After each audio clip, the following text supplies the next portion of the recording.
Okay, so can you do a brief introduction of yourself first? Hi, I'm Jingshen. I am the EO of their team. Basically, like the team manager who's like also kind of the coach, but like mostly in charge of the admin. Yeah. Okay, so first question. What is your main focus for the team?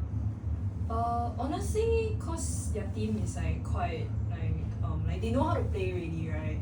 And then I'm not like I'm also quite new into like the coaching scene. So honestly, I'm just there to like call out the timeouts, and then like I'm also there to like look at things that like they don't really like look. Cause you know when you're playing the game, you're like actually you're focusing on the game itself, but like when you're not playing, you can like see the things that like that you don't normally see. So that's mostly what I'm there for, like the insights that they might not catch.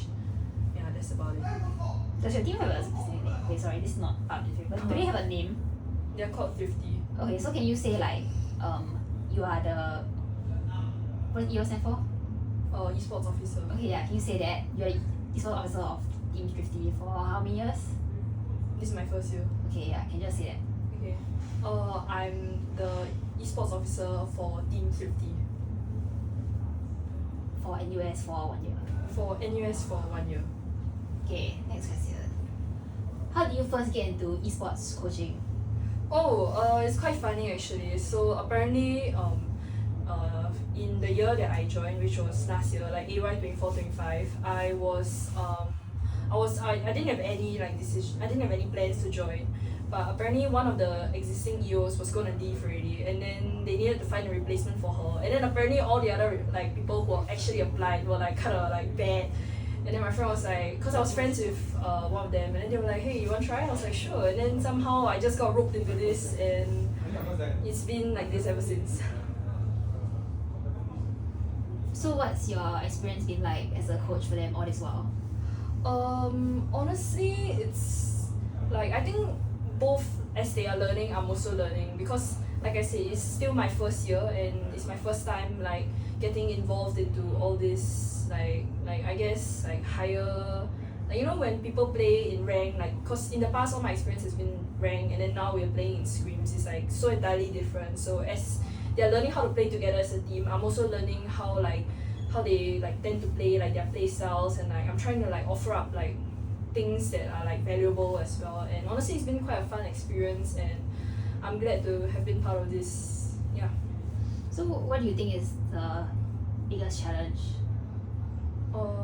Honestly, I think so far it's more of I think for me personally is sometimes like I will think that I've seen something, and then like I will want to bring it up to them, but then I'm also like not too sure of myself, because like I said, it's like my first time, and then like I'm also not too sure of like when to like bring up like the things that I see, like the timings of all of these things, because I like to watch VCT, and then you see the coach call the timeout, and then the coach is talking so much, but then every time timeout, like they are the ones talking, and then I think it is important to let them talk, but then I also want to bring up my points. But I think at the end of the day, it's pretty good that like most of the time, usually what I want to say, they're already saying already.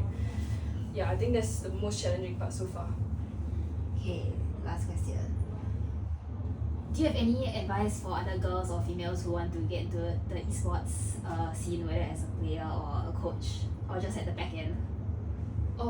I think as to get in as a player and a coach, I think it's first of all you just need to like, I think people respect you more when you know what you're talking about. So really like just put in the hours, put in the work, watch all the VODs, get like better at the game. Like it's not like a simple like just play more of the game, but as in just like especially when you're a coach, it's not really about like the mechanical aim and like playing and getting higher rank, but knowing like how like the overall overall macro of the game works. And once you have an understanding of that, it really does help you to become a better player as well as a better coach.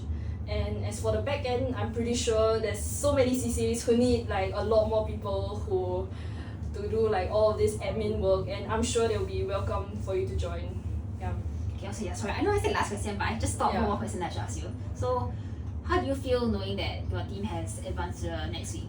I'm so happy. Like I think this, especially with like how close like they lost like the second game, as well as like the third game it was getting a bit unshaky at the start. I think the fact that they've made it to like the second stage is quite a big like confidence booster that I think they really need, because you saw like how they were. I think this is for a lot of them, this is their second time in LAN, and during the first time they lost quite badly as well. So I think now that they've won this first game, it's given them like a confidence boost that they really need. So yeah, pretty good.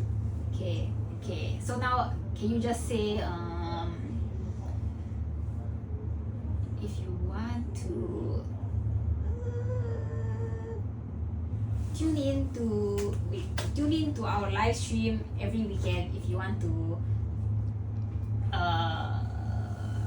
see how teams Sorry, drift. one sec, my phone ringing.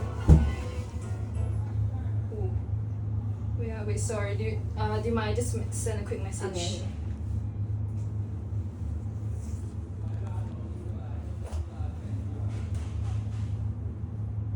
Okay. Okay.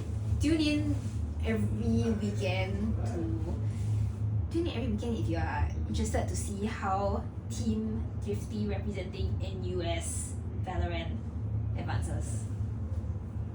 Tune in. Wait. Doesn't have to go forward, but it's just basically just ask them to tune in every weekend if they want to see how your team that is representing NUS Valorant will advance. Okay. Okay, can. Tune in every weekend to see how Team NUS will advance. Team Thrifty from NUS. Team 50 from NUS will advance. Okay, can. Thank you.